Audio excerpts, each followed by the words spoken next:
So hello friends, welcome to another video of stock market. आज हम discuss करने वाले हैं स्टॉक मार्केट का जर्नी फ्रॉम 23 मार्च 2020 से लेके 23 मार्च 2021 तक। इस 1 ईयर में स्टॉक मार्केट का कैसा जर्नी रहा। हम सभी जानते हैं कोविड के कारण लास्ट ईयर इसी टाइम में मार्केट में बहुत बड़ा क्रैश आया था एंड मार्केट बहुत नीचे भी चला गया था, लेकिन लास्ट 1 ईयर में मार्केट ने बहुत अच्छा बाउंस बैक किया एंड अपने ऑल टाइम हाई को भी ब्रेक किया। उसके बाद सभी चीज़ों के बारे में डिटेल्स में देखेंगे, सो वीडियो को एंड तक जरूर देखिएगा। So as we can see this particular chart, अगर हम सेंसेक्स का चार्ट देखें सो मार्च 2020 में 25,981 का लो लगा था मार्केट।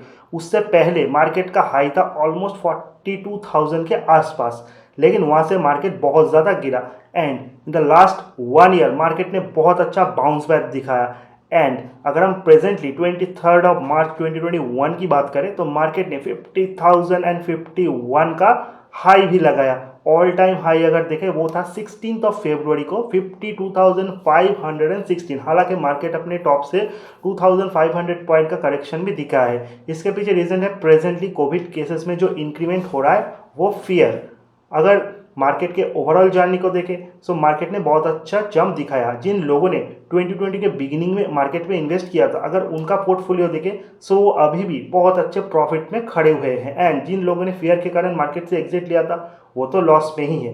एंड अगर कोई ऐसा भी है जिन्होंने इस अपॉर्चुनिटी का फ़ायदा उठा के बॉटम में बाई किया था वो भी आज बहुत अच्छे प्रॉफिट में है, क्योंकि लो से अगर हम देखें सेंसेक्स ने 92.64% का बहुत ज़बरदस्त रिटर्न दिया है विद इन 1 ईयर। नाउ अगर हम एफपीआई इनफ्लो एंड आउटफ्लोज की बात करें in the last 1 year so India is the biggest market for FII, FDI या फिर डीआईआई। अगर हम इंडिया में देखें तो 36.47 बिलियन डॉलर का इनफ्लो आया है फ्रॉम ग्लोबल फंड यानी कि institutional investor. India as a emerging market in this particular 1 year institutional investor का सबसे हॉट फेवरेट रहा, जहां पे China just 10.35 billion dollar, Brazil में 7.55 बिलियन डॉलर। अगर हम जापान की बात करें वहां पे तो कैश का आउटफ्लो हुआ है, यानी इंस्टीट्यूशनल इन्वेस्टमेंट ने जापान के मार्केट से 20.90 बिलियन डॉलर का आउटफ्लो किया है। साउथ कोरियन मार्केट 16.75 डॉलर का आउटफ्लो एंड ताइवान को 10.08 बिलियन डॉलर का आउटफ्लो।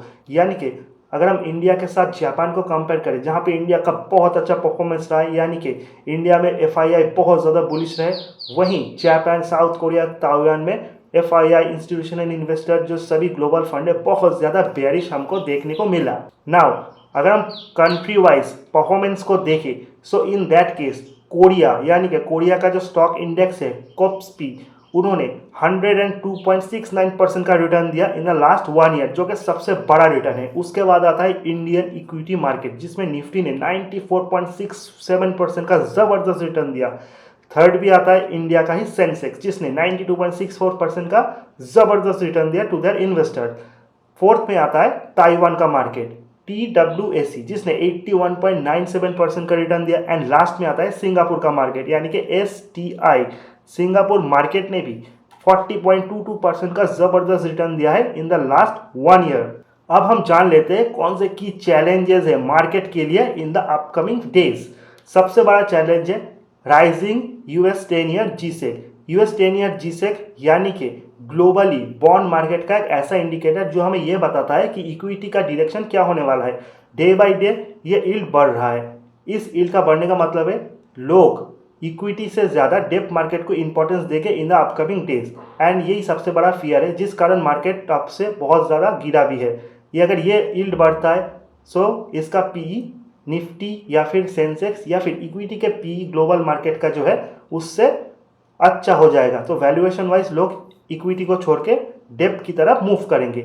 सेकेंड है increasing inflationary pressure negative for equity. इस चीज़ को ध्यान से सुनिएगा। जिस तरह से ग्लोबल भर के सेंट्रल बैंक ने बहुत ज़्यादा मनी प्रिंट किया है उसका सीधा सीधा इम्पैक्ट इन्फ्लेशन पे भी पड़ेगा ही, क्योंकि जब भी एक्स्ट्रा मनी प्रिंट होता है तब इन्फ्लेशन बढ़ता है। इन्फ्लेशन का मतलब होता है चीज़ों का प्राइस बढ़ना। इंडिया का अगर बात करें तो इंडिया ने कोई मनी प्रिंट तो नहीं किया है, लेकिन ग्लोबली जितने भी कंट्रीज़ हैं जिन्होंने मनी प्रिंट किया है उसका एक परसेंटेज जो है इंडियन इक्विटी मार्केट पे आया है, जिस कारण इंडियन इक्विटी मार्केट में हमने बहुत ज़्यादा स्पाइक देखा। लेकिन इंडियन अगर सिटीजन्स की बात करें उनके हाथ में एक्स्ट्रा कोई पैसे नहीं आए, सो उसका स्पेंडिंग पावर तो नहीं बढ़ा, लेकिन अगर प्राइस बढ़ता है सो वो सब चीज़ों के लिए नेगेटिव होगा। इंक्रीजिंग इन्फ्लेशन का जो इफेक्ट है वो है राइजिंग इन्फ्लेशन, उसी के साथ साथ हायर इनपुट कॉस्ट। कंपनीज का जो इनपुट कॉस्ट है वो भी बढ़ेगा, क्योंकि जो भी प्रोडक्ट वो बाहर से as a raw material import करते हैं उनका प्राइस भी बढ़ेगा। सो रॉ मटेरियल कॉस्ट बढ़ेगा।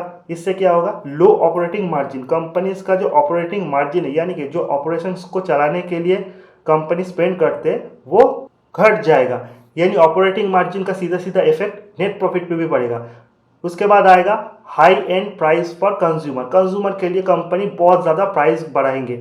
रिसेंटली हमने देखा है मारुति हो या फिर निसान, सभी ने ये कहा है कि इन्फ्लेशन के कारण and cost of higher raw material वो अपने प्राइस को बढ़ाएंगे। ऑलरेडी जनवरी में सारे ऑटो कंपनीज ने अपने प्रोडक्ट का प्राइस बढ़ा है। With in a very few short time फिर से वो अपने प्रोडक्ट के प्राइस 3 to 6% बढ़ाएंगे, जिसका सीधा सीधा इफेक्ट कंज्यूमर के ऊपर पड़ेगा। इससे क्या होगा, कंपनी का सेल्स घटेगा for the short term period of time, revenue पे भी इसका असर पड़ेगा, प्रॉफिट डिक्लाइन होगा, प्रॉफिट भी घटेगा। एंड इसका सीधा सीधा बेनिफिट होगा, इसका सीधा सीधा नेगेटिव इंपैक्ट होगा स्टॉक के प्राइस के ऊपर, यानी कि कंपनीज के स्टॉक प्राइस गिरेगा। कोई भी कंपनीज हो सभी के ऊपर इसका इम्पैक्ट आएगा। थर्ड जो चीज़ है जो इक्विटी मार्केट के लिए एक बहुत बड़ा थ्रेट है वो यूफोरिक वैल्यूएशन। मार्केट में 7,500 से निफ्टी ने बाउंस बैक तो दिखाया, लेकिन with in a very short time इसने बहुत ऊपर की तरफ चला गया, 15,500 से भी ऊपर। अभी मार्केट अपने टॉप से ऑलमोस्ट 1,500 पॉइंट का करेक्शन भी मार्केट ने दिखा है, क्योंकि जो वैल्यूएशन था वो यूफोरिक था। सिर्फ एफडीआई एंड एफआईआई इन्वेस्टमेंट के जरिए इतना मार्केट का वैल्यूएशन बढ़ जाना कोई जस्टिफाइड वैल्यूएशन तो नहीं है in short term. Long term में अगर ये बढ़ता तो अलग बात होता है। तो यूफोरिक वैल्यूएशन जब बढ़ता है तो मार्केट में बहुत ज़्यादा रिस्क हो जाता है, थोड़ा सा नेगेटिव न्यूज़ एंड मार्केट बहुत ज़्यादा क्रैश हो सकता है। एंड जैसा हमने देखा इन the last year same time. Fourth सबसे बड़ा कंसर्न है riding cases of Covid. Everyday Covid cases बढ़ रहे हैं। एक टाइम से जब कोविड केसेस ऑलमोस्ट 10,000 के करीब चला गया था, लेकिन बढ़ते बढ़ते 25,000, 30,000, 40,000, 45,000। येस्टरडे जो मार्केट में इम्पैक्ट रहा वो नेगेटिव इसलिए रहा क्योंकि कोविड केसेस जो है वो 50,000 के पार चले गए। अकेले महाराष्ट्र में ही 30,000 कोविड केसेस बढ़ गए। बहुत सारे स्टेट में इलेक्शन है, इसलिए शायद गवर्नमेंट उन स्टेट में फोकस नहीं कर रहा, लेकिन जैसे ही इलेक्शन ओवर हो जाएगा हमें एग्जैक्ट वैल्यूएशन देखने को मिलेगा, एग्जैक्ट केसेस देखने को मिलेंगे। एंड ये कोरोना का सेकेंड वेव है जो कि बहुत ज़्यादा डेंजरस है।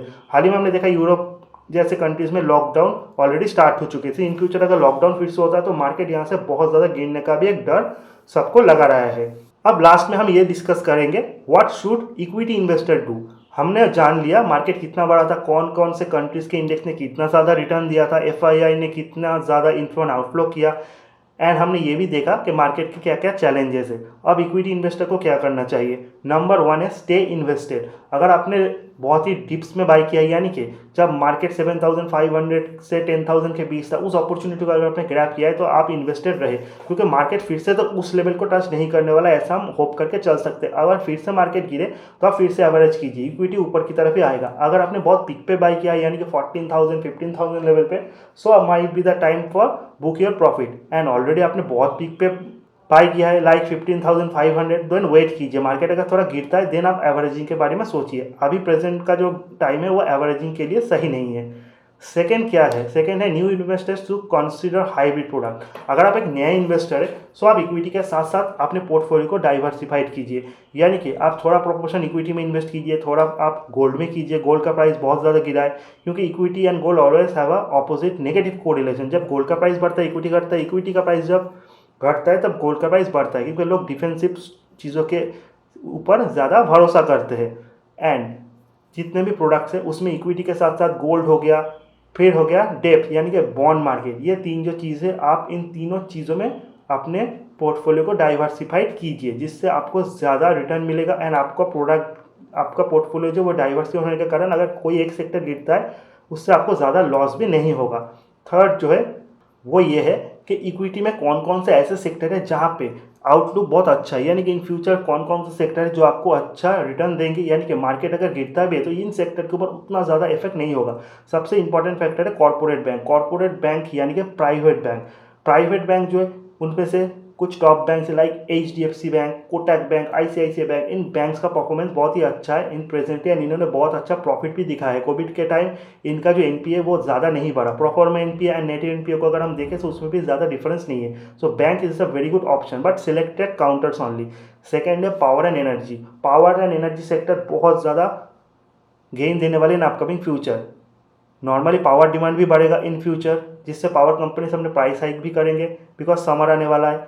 नेक्स्ट है इलेक्ट्रिक व्हीकल्स। जिस तरह से इलेक्ट्रिक व्हीकल्स का डिमांड बढ़ रहा है in future power generating companies के लिए बहुत ज़्यादा प्रॉफिटेबल होगा। हमने देखा है टाटा पावर्स कितना ज़्यादा गेन दिखा है इन the last few years and in upcoming future भी टाटा पावर्स के लिए बहुत ज़्यादा पॉजिटिव होने वाला है। मैं डायरेक्टली इन्वेस्टमेंट का एडवाइस तो आपको नहीं दे रहा, लेकिन मैं जस्ट एग्जाम्पल खुद आपको बता रहा हूँ। थर्ड है इंफ्रास्ट्रक्चर। गवर्नमेंट ने जिस तरह से इंफ्रास्ट्रक्चर के ऊपर फोकस दिखाया एंड इंफ्रास्ट्रक्चर प्रोजेक्ट में बहुत ज़्यादा स्पेंडिंग कर रहे हैं, उसका सीधा सीधा बेनिफिट मिलेगा infrastructure companies like Larsen and Toubro या फिर cement companies like ACC, Ambuja and the giant UltraTech cement. इन सभी सेक्टर्स के लिए बहुत बड़ा पॉजिटिव होने वाला है 2021 एंड अपकमिंग फ्यूचर। सो अगर आप इक्विटी में ही इन्वेस्ट करना चाहते हो तो सिलेक्टेड सेक्टर पे जाइए, सिलेक्टेड स्टॉक पे इन्वेस्टेड रहिए ताकि आपको ज़्यादा झटका ना लगे एंड अगर मार्केट ऊपर की तरफ जाता है, कोविड केसेस घटते हैं इन फ्यूचर, देन ये स्टॉक आपको मल्टीबैगर रिटर्न भी देंगे। सो ये था आज का स्टॉक का डिटेल्स एनालिसिस। अगर वीडियो अच्छा लगे तो चैनल को लाइक, सब्सक्राइब और शेयर कीजिए। मिलते हैं अगले नेक्स्ट वीडियो में, तब तक के लिए गुड बाय।